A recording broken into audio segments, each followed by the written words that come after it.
May 1992, Everest Base Camp. Among the tents and scattered gear stands a couple about to enter history in the most tragic way. Viktor Morozov, a seasoned Soviet climber, an international master of sport. Beside him is Anna, his wife, an American who gave up everything for the mountains, and for this man. Their plan sounds insane, even to professionals, to climb the highest peak on Earth without bottled oxygen, just the two of them.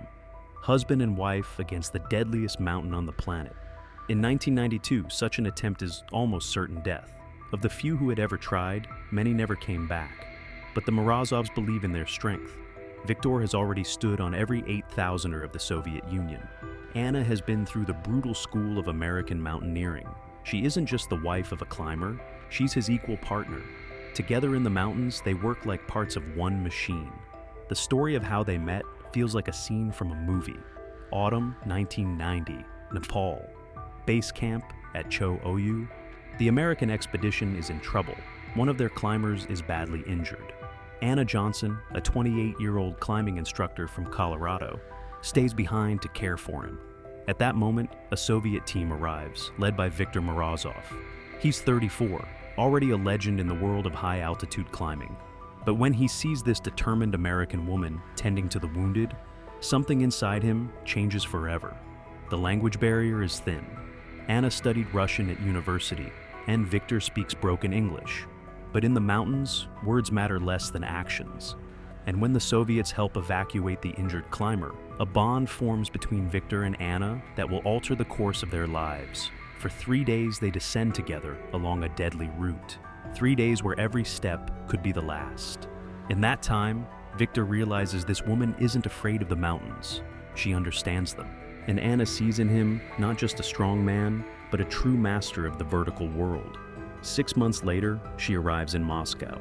A year after that, they marry in a small church outside the city, with only their closest climbing friends as witnesses. Their honeymoon is spent in the Caucasus, scaling the demanding peaks of Bazangi. Anna quickly adapts to the Soviet school of mountaineering. She learns methods completely different from the American style. Soviets climb light, fast, with the bare minimum of gear. Americans bring comfort and every layer of protection they can. Anna finds a balance between these two worlds. 1991 becomes their year of triumph. Together they complete a first ascent in the Pamirs, an unnamed 7,000er that they christen Peak of Goodwill. International climbing journals hail the couple as a new phenomenon in the high-altitude mountaineering. That winter, Anna becomes the first foreigner to ski down the western summit of Elbrus. The descent takes 4 hours on a route where a single mistake means a fall into the abyss. Yet she moves with calm precision, as if she was born in those mountains. By the spring of 1992, their greatest idea has taken shape. Everest without oxygen, together, as equals. In the climbing world, such a plan is called suicidal, especially for a woman. At the time, only a handful of people had ever reached the top of Everest without supplemental oxygen and lived to tell the tale. But the Morozovs believe in their training. For 2 years, they hone their technique in the Caucasus and the Pamirs. Anna undergoes medical tests that confirm her body can handle extreme hypoxia just as well as any man's. Funding the expedition becomes their biggest struggle. The Soviet Union has collapsed, and there's no money for sport. American sponsors don't believe in the success of a mixed team, but the couple finds a way. They sell Viktor's apartment in Moscow and Anna's family home in Colorado. March 1992. They land in Kathmandu with nothing but 2 backpacks and unshakable resolve. They buy their gear on the spot, just the basics, no extras. Their expedition is a challenge to everything commercial climbing is starting to become on Everest. 6 years pass as they wait for the right moment. Viktor and Anna don't sit idle. They sharpen their skills on other 8,000ers, Makalu, Lhotse, Cho Oyu. Each climb is a rehearsal for the greatest performance of their lives. In 1998, a new opportunity appears. The Nepalese government lowers the cost of Everest permits, making the mountain more accessible for small independent teams. The Morozovs realize this is their chance. But the task is almost impossible, even for professionals of their caliber. The numbers for oxygen-free ascents are merciless. 1 in 6 men who attempt it never come back. Imagine that. Every 6th climber is lost. and at that time, there isn't a single successful female ascent without oxygen. Anna is about to attempt what no woman has ever done before, to stand on the highest point on Earth without supplemental oxygen. It's more than a sporting achievement. It's a revolution in high-altitude mountaineering, proof that the female body is just as capable as the male. Medical consultations only fuel the doubts. Doctors warn her. A woman's heart is smaller than a man's, her lungs too. Above 8,000 meters, every breath contains 3 times less oxygen than at sea level. The brain begins to die.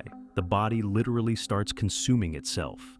But Anna doesn't listen to the skeptics. Her tests show extraordinary results. Hemoglobin at the top end of normal, a resting pulse of 40 beats per minute, the same as an Olympic marathoner.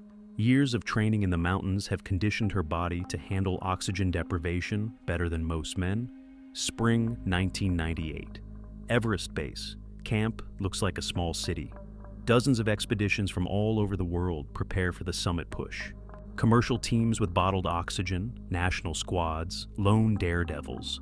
Among this mix, the Morozovs seem almost modest. Their team is only 4 people: Victor, Anna, and 2 fellow climbers for support. No high-altitude Sherpas, no backup oxygen cylinders. Just personal gear and sheer willpower. The first weeks are spent acclimatizing. Up to Camp 1 at 6,100 meters, then Camp 2 at 6,500. The body must adjust slowly to the thinning air. A single mistake in the acclimatization schedule could mean fatal altitude sickness. Anna handles it better than most men at camp. While others struggle with headaches and nausea, she remains energetic, even hungry. Her diary fills with optimistic notes about the climb ahead. But veteran guides shake their heads. They've seen too many ambitious plans collapse against the brutal reality of the high zones, especially in the so-called death zone above 8,000 meters, where the human body starts dying minute by minute. May 19th, the day of their first attempt. Conditions are perfect. Clear skies, almost no wind. At midnight, the Morozovs set out from their assault camp at 8,200 meters. The plan, to reach the summit by sunrise before the winds grow stronger. But the mountain doesn't forgive even the smallest mistakes. The batteries in their headlamps freeze within an hour of climbing. At -40, lithium cells turn into useless lumps of metal. In total darkness, the ascent becomes deadly. Every step could be the last. On either side, sheer drops, hidden crevasses waiting beneath the snow. Without light, it's impossible to tell solid ice from soft drifts that could collapse underfoot.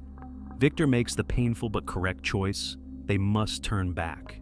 The retreat to high camp takes 6 hours.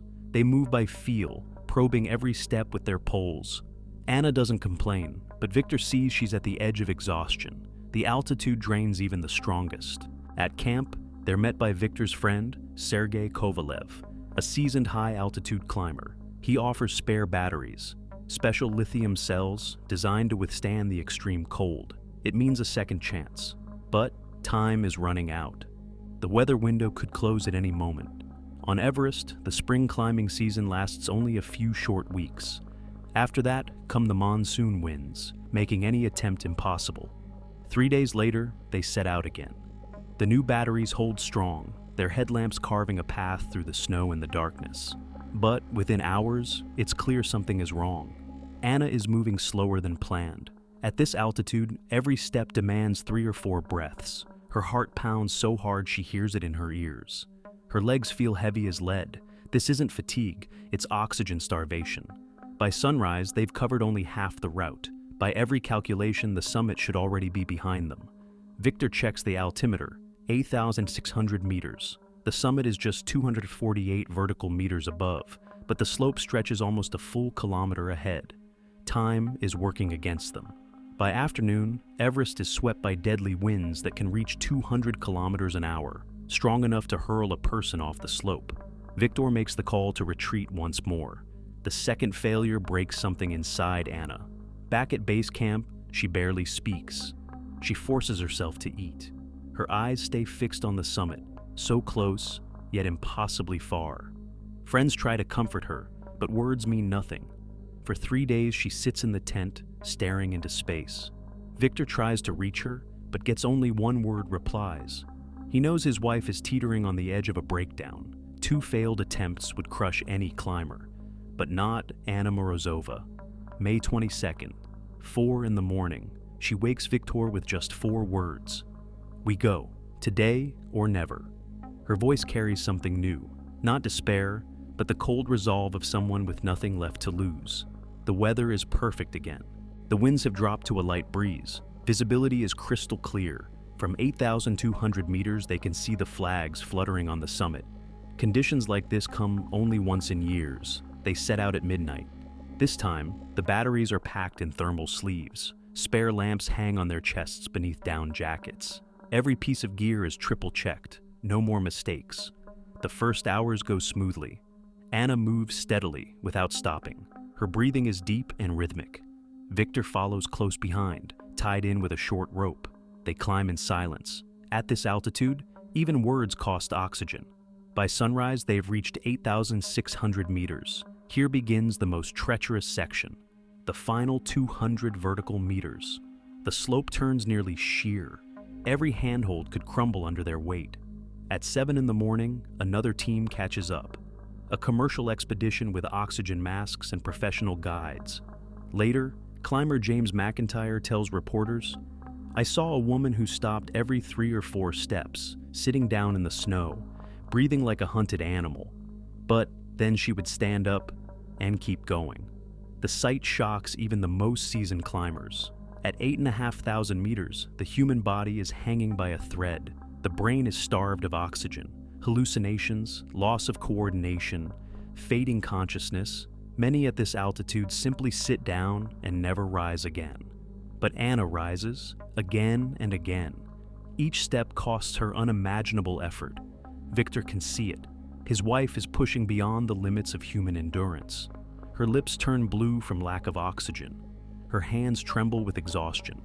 Yet she climbs on. By 2 in the afternoon, they reach the south summit, 8,760 meters. From here, only 88 vertical meters remain to the true summit. But they are the hardest 88 meters on Earth. A knife-edge ridge between life and death. To the right, a drop into Tibet. To the left, into Nepal.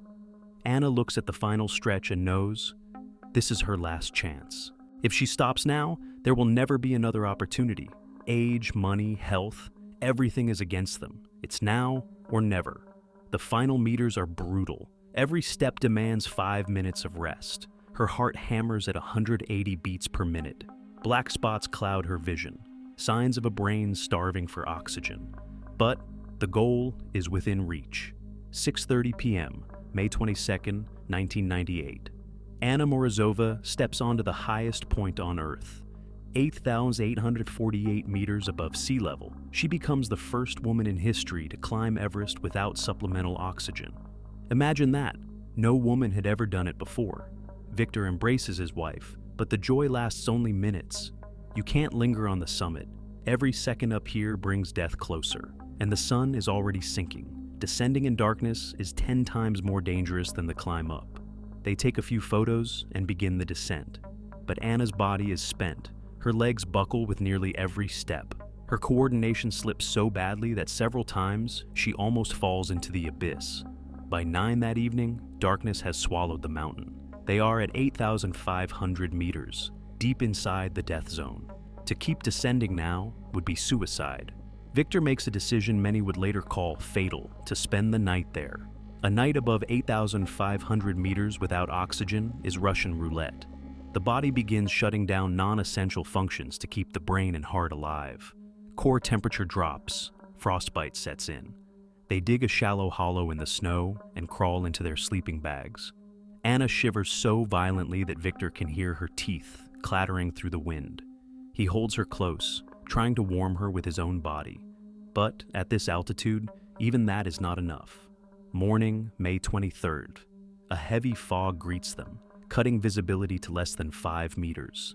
In these conditions, it's easy to lose the route, even on familiar ground, and they have only hours left before their bodies begin to shut down for good. Anna can barely stand. The night in the death zone has drained her of everything. She moves like a machine, step after step, without thought, without direction. Viktor leads the way through the fog, But in that dense white void, you can lose someone even at arm's length. Victor turns, and Anna is gone. He calls her name, but the fog swallows his voice. She has vanished into the blankness at an altitude where every minute is borrowed time. Now, each of them is alone with the deadliest mountain on Earth. Viktor Morozov stands in the whiteout, faced with a choice that climbers still argue about today. Stay and search for his wife, risking that both will die, or descend for help, praying Anna can hold on for a few hours more.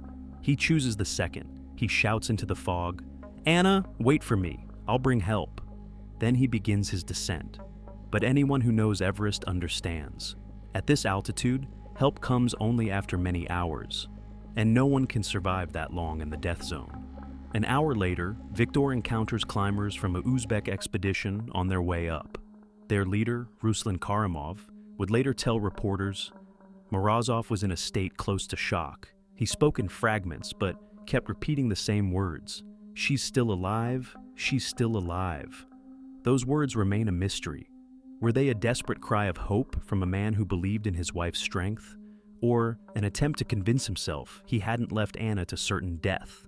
Psychologists still debate Viktor's behavior in that critical moment. The Uzbek team is climbing with oxygen.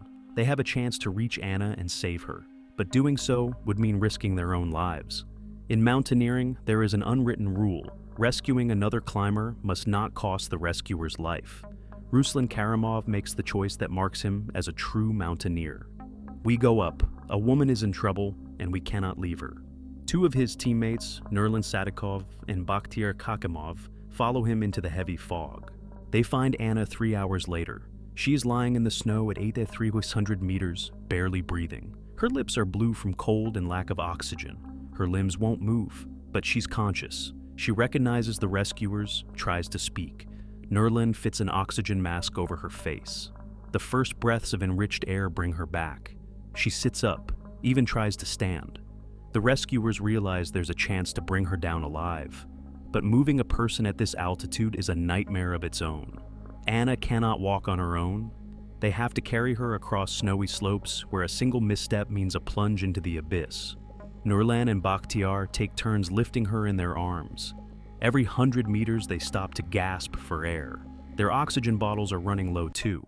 After 2 hours they realize they cannot keep going at this pace. All three risk being lost on the mountain forever. Ruslan makes a Solomon's choice. He stays with Anna while the other two descend to get more help. He has one spare oxygen bottle, enough, he hopes, to last a few hours. All day, Ruslan Karimov sits beside a dying woman at an altitude where almost no one survives. He shares his oxygen with her, shields her from the wind, and tries to keep her talking. Anna tells him about her childhood in Colorado, about meeting Viktor for the first time in the mountains of Nepal. By evening, the oxygen is gone. Ruslan understands, if he spends another night here, he will die too, and there's nothing more he can do for Anna. He leaves her the last of his food and water, tucks her into a sleeping bag, and begins his descent. Before leaving, he says, "Anna, hold on. Tomorrow morning, others will come for you." But both of them know it's most likely a lie. No one has ever survived 2 nights in the death zone without oxygen.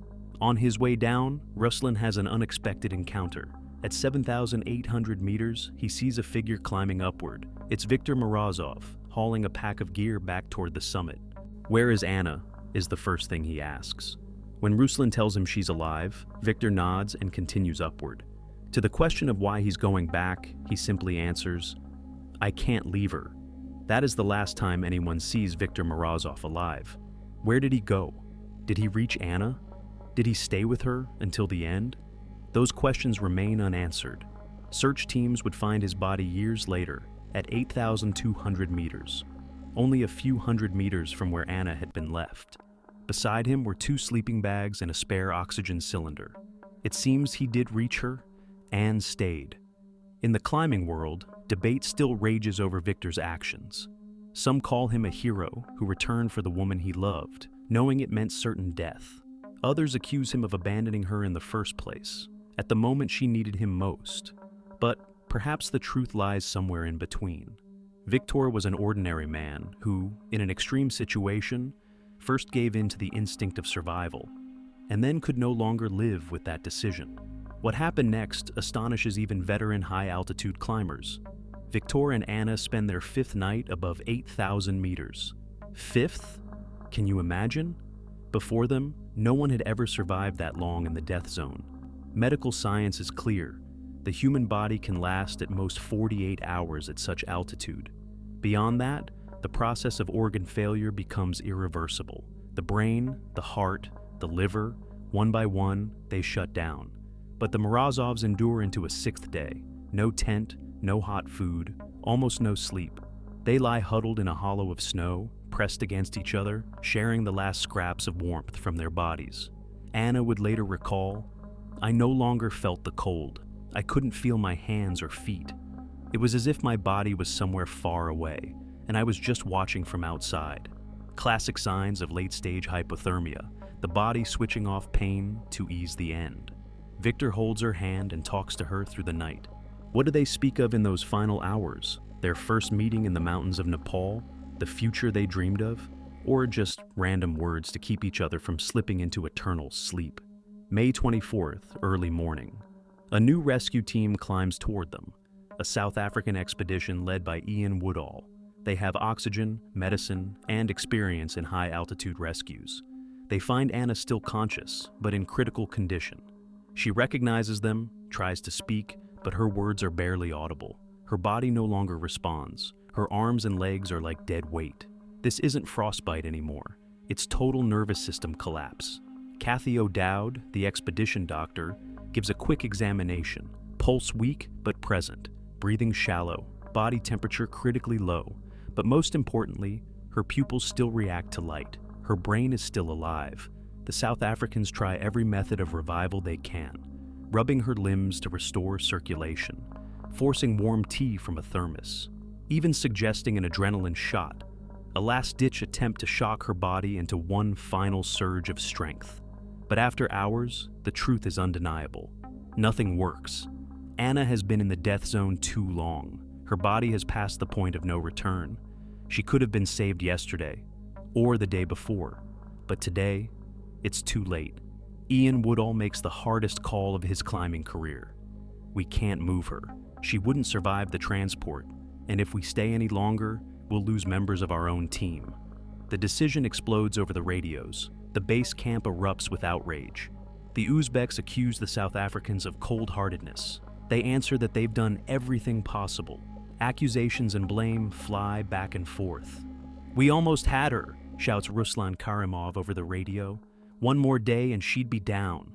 The South Africans reply coldly, "That one day would have cost 4 of our people their lives." The dispute turns into open conflict. An American commercial team condemns everyone as unprofessional.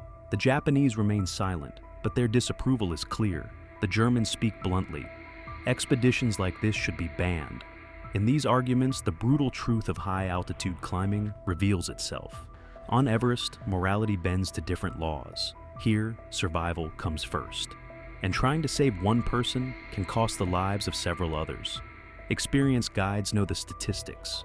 90% of rescue attempts above 8,000 meters end in more deaths. Rescuers die more often than the people they try to save. It isn't cruelty, it's the math of survival. But human emotion is stronger than math. Base camp becomes a storm of tension. Some climbers openly call it a disgrace. Others defend the right of each team to make its own decisions. Anna Morozova lies at 8,300 meters, listening to the arguments crackling over the radio. She realizes she has become a symbol in someone else's fight for pride. Some want to look like heroes, others justify their inaction. "Stop," she whispers into the microphone. "This was my decision. I knew what I was doing." But her weak voice is lost in the storm of accusations. Nearby, in a hollow of snow, lies the body of Victor Morozov, the man who came back for his wife and stayed until the end. Their love story ends where it began, in the mountains, at an altitude beyond the reach of most of humanity. Months after the tragedy, the climbing community gains access to Victor's private journals.